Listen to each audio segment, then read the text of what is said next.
Hello. Today I'm going to talk about some of my special memories from one of my favorite years of my life, age 4. So, like I told you in my age 3 recollection, my parents decided that during the daytime when they go to work, they will have me stay at home. So that was uh, that was one thing that happened in age 3. So age 4, I got enrolled in my mom enrolled me in a Montessori school. Like I said, my mother was very close to nature and all things natural. So she didn't want me to go into kind of a traditional school system where you have a structure.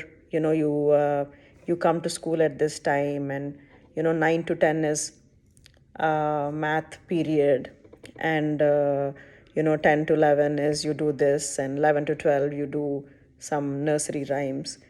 It's very structured. She wanted kind of like a more uh, freedom oriented, where the child can explore their own talents, and so enroll me in a Montessori school.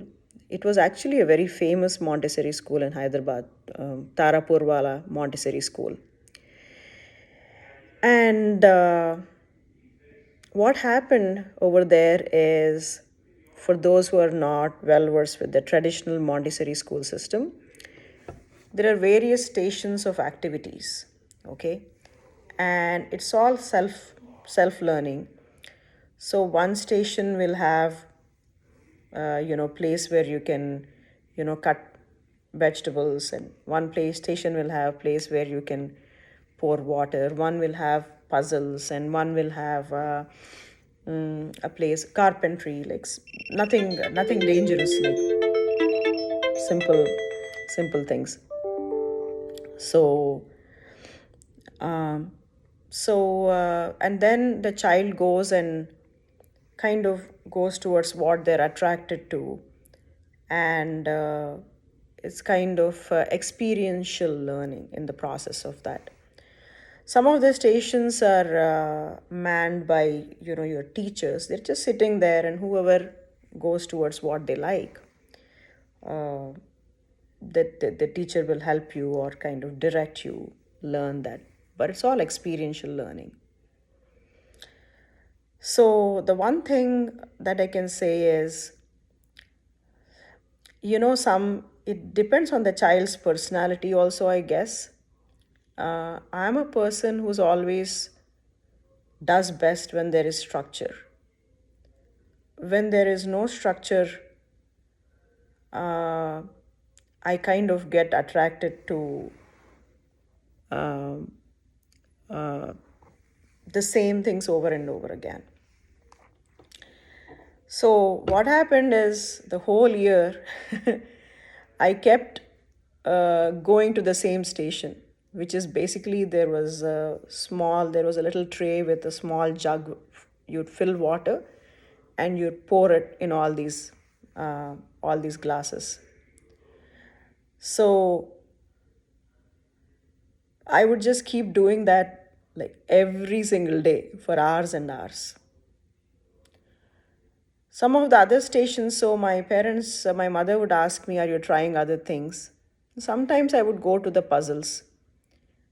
But uh, later on, I realized that I did not have the skills to, if there are two or three kids at the same station, I did not have the skills to how to put myself forward and take that toy or that tool from them, or say, it's my turn now. I was extremely intimidated, and it was a very scary situation for me, actually. So, in hindsight, so I just went to the place where nobody was interested in. because there was I did not need to assert myself or aggress on anybody to say I want this. This station, there were plenty of trays with jugs, and that's all I did for the whole year. So then my mother realized that I was not learning much there, and I got behind in normal things that kids of that age know, like nursery rhymes or uh, writing the alphabet or something like that. Luckily for me, my Bama used to teach me that. So I didn't get too behind, but I got a little behind. So towards the end of the fourth year, they said, we really have to switch her to a traditional school system, which was a very nice decision because that Montessori school system wasn't working out for me at all. I was also incredibly bored throughout the day. I didn't have any friends because everything is experiential. You go and make friends on your own, you go and sit in a class on your own. And as a 4 year old, I was not equipped to kind of be assertive and do that. I needed things to be given to me, to be told to me. I needed that direction. The second thing, a nice memory that I have when I was 4 years old is uh, my my grandma, my amama, actually had gone to the U.S. because my second Pinny, my second aunt, who was younger than my mother, who I was not familiar with her at all other than hearing her name, and she was settled in USA. We found out that she was pregnant with a, and my grandma went to help with her delivery, and she delivered a baby girl. Uh, so the baby girl was named Anupama, and I was very thrilled about that because her name prefix Anu matched with mine. So I was very, very thrilled. I was thrilled that I had a namesake. And she was the first cousin that I had. And it was the most thrilling feeling that I had a cousin. I was so excited about it. I remember I did not know this baby, but I was just so excited that I had a cousin. And I never had a cousin in my life. Like, it was just my brother and me. And my brother was so much older than me. So I didn't really have like a sibling relationship with him. It was somebody I looked up to, and actually I was afraid of him, very afraid of him. He was so big compared to me. And unlike me, my brother was a very assertive person, and I was always very afraid of anybody who was assertive. I could never be free with them. So I was thrilled that I had my cousin. And then my grandma came home with the baby, the 3-month-old baby, because for various reasons, my aunt and uncle, they couldn't raise the baby because of some restrictions that they had at that point of time in their life. Uh, so they sent the baby home with my grandma, and we went to the airport to pick up my grandma from the airport, and she was so modern. Like, I mean, she was the most modern looking grandma that I remember up until this day, actually. So she had these dark glasses and jeans, and she was wearing a nice t-shirt and a jacket, and she had this handbag and a baby, and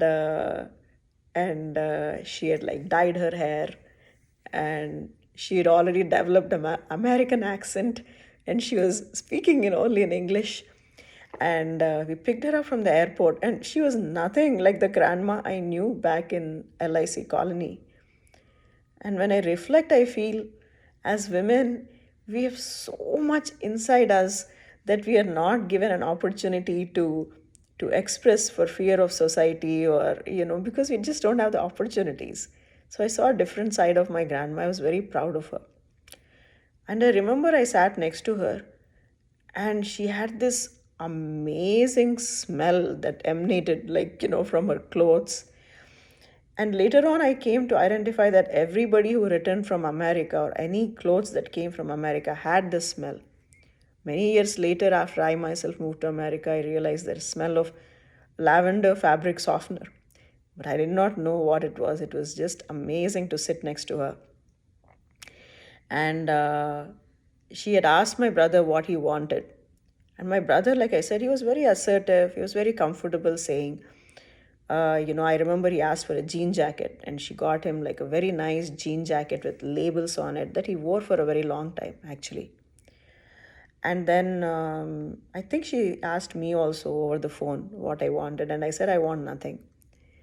So I did not know what to ask her. I was only 4, and I was very shy kid.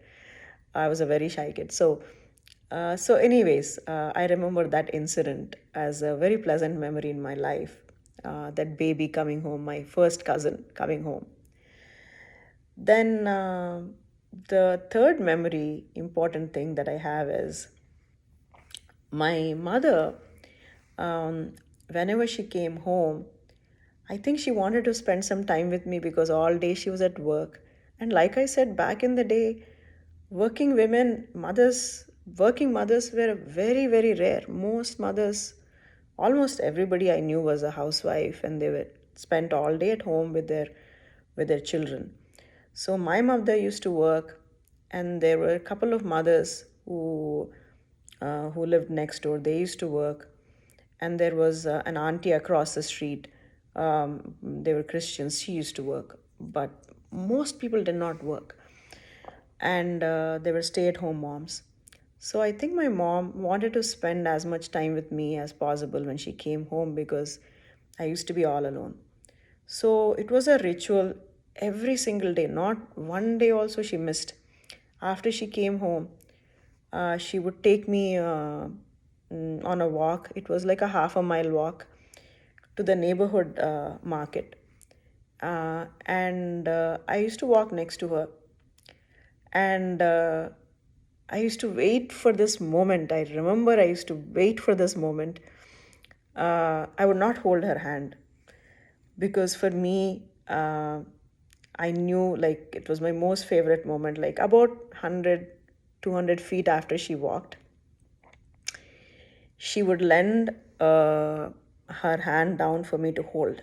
And she had a very specific style of lending. She would not lend her hand like this. She would put one finger down like that, and I would hold it like this. And that was my most special moment of my day.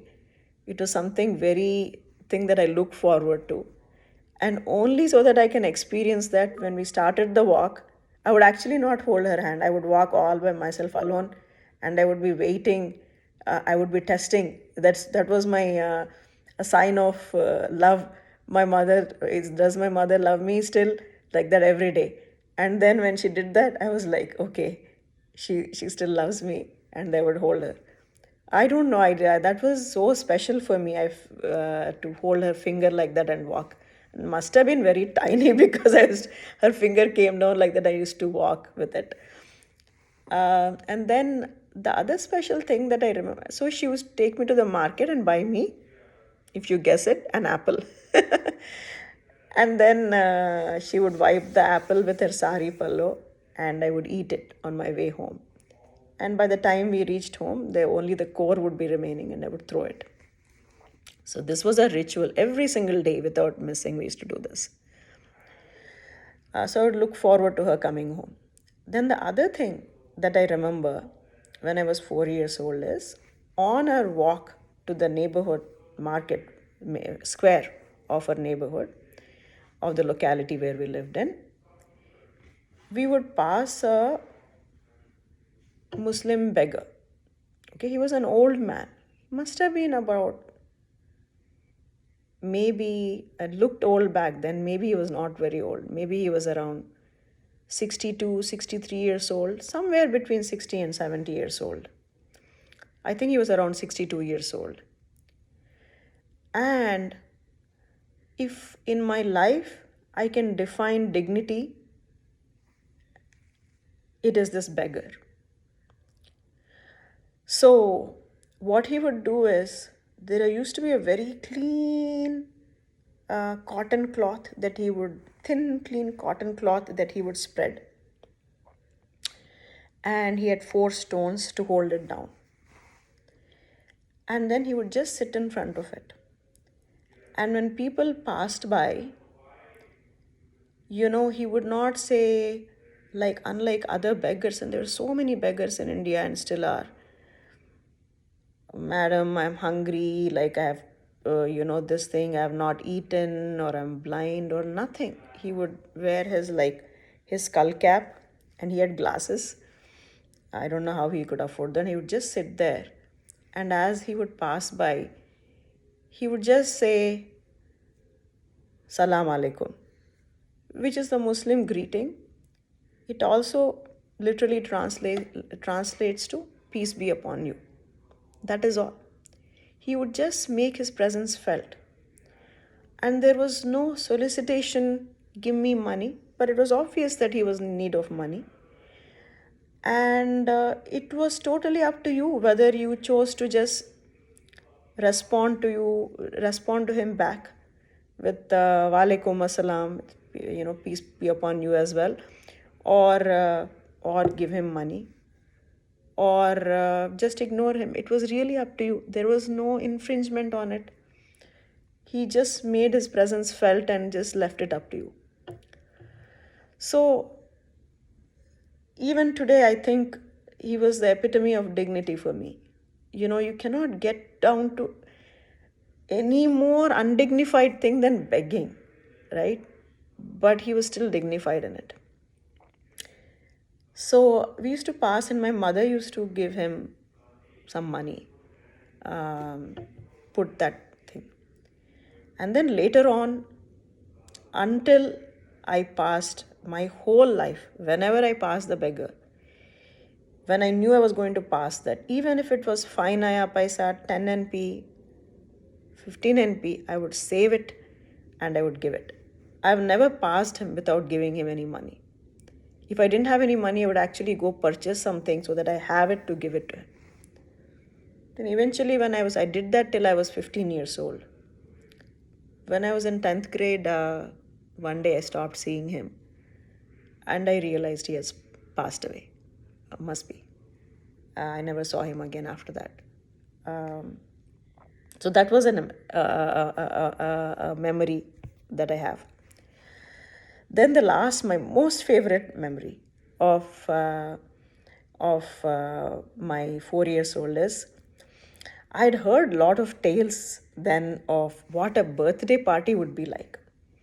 And everybody used to tell me about my brother's first and second and birthday party, where everybody was invited and food was cooked in like gallons and of sweet and everything. And they kept saying that he had a birthday party cake in the shape of an airplane. In India, you say aeroplane, you don't say airplane, but anyway, aeroplane. So until then, I didn't remember my birthday parties. I'm sure they celebrated it, but my 4-year birthday party was when I actually remembered. I was looking forward to it. So we went to this bakery in Hyderabad in Abbott's. That was the only like posh bakery in town. The others were all like more like Irani cafes, which also operated as bakeries. This bakery was called St. John's Bakery. And I heard so many stories of how that bakery made cakes in like different shapes. And back then, only the upper middle class, in fact, the wealthy, only celebrated birthdays regularly. Okay, so I was privileged that my dad was very big into birthday celebration. So I was so thrilled. My dad took me, and they have a little album of all the birthday cakes. And my dad gave me that album and said, "Select what you want." And I turned it over and I got attracted to a house. It was a little chocolate cake home with a roof and a little white picket fence and green lawn. Oh my God, it was the most beautiful thing I've ever seen. So I picked that. And I couldn't wait for my birthday when that birthday cake would come home. So then my birthday actually happened, it was time to cut the cake. I did not know that a cake is meant to be cut and eaten. I only heard about the airplane and all. I had never attended a birthday party before in my life that I remembered. Mine was the first birthday party I remembered. So I blew the candles and it was very nice. And then suddenly, my mom held my hand, and my mom and dad held my hand, and with a knife. And before I knew it, they went and they cut my house, the door of my house. And I started crying. It was so heartbreaking for me. And I couldn't believe that they destroyed my home and I was doing something so destructive on my birthday, on which I was supposed to be happy. And my heart broke and I cried so much. And I cried so much. And this is the memory of my youngest uncle, my Maya, not the second uncle, the youngest one. I did not have any memories of him until then. So suddenly he appeared and he said, "Don't worry, I know magic. I'll bring the house back for you. Close your eyes." Then I'm like, wow, I've seen the first magician in my life. So I looked up like that. And then he said, "Close your eyes, trust in me. I'll bring your house back for you." Then they I closed my eyes. My mother closed my eyes. And then he said, 1, 2, 3, and then open your eyes. I opened my eyes. And the house was exactly like how it was. The broken piece of the cake was there. And I was my youngest Maoya's fan. And I told all my friends, my youngest Mawaya is a magician. And I was like, how did he do it? I didn't even think how he did do it. It was obvious to me he was a magician. And then I think nobody ate the birthday cake because they didn't cut it after that. And I just kept it. I think for ever and ever, I kept it for 10, 12 days. And I think maybe after that must have rotten and somebody must have thrown it away. Many years later, I found out how that magic happened. The house was like a square, and it was in the middle of a yard with white picket fence. Apparently, when my eyes were closed, he flipped the house around so that I saw the back side of the house and the cut side was behind it. But I did not know that until I was 10 years old. I kept thinking my youngest Mawaya is a magician. So the lesson from there's so many lessons, right? Like from my age 4 is one. I learned that you can do the most menial job or menial work, but it's up to you to hold your dignity. Like that beggar did. So always hold your dignity. Never give up your dignity, regardless of the work you do. That's in your control. And secondly, don't ever miss a chance to be in wonder, to be in amazement of things that are magical around you. Have that childlike amazement when you see something for the first time. Believe in magic of things around you. So that's all for now. And tomorrow I'll talk about age 5. Bye.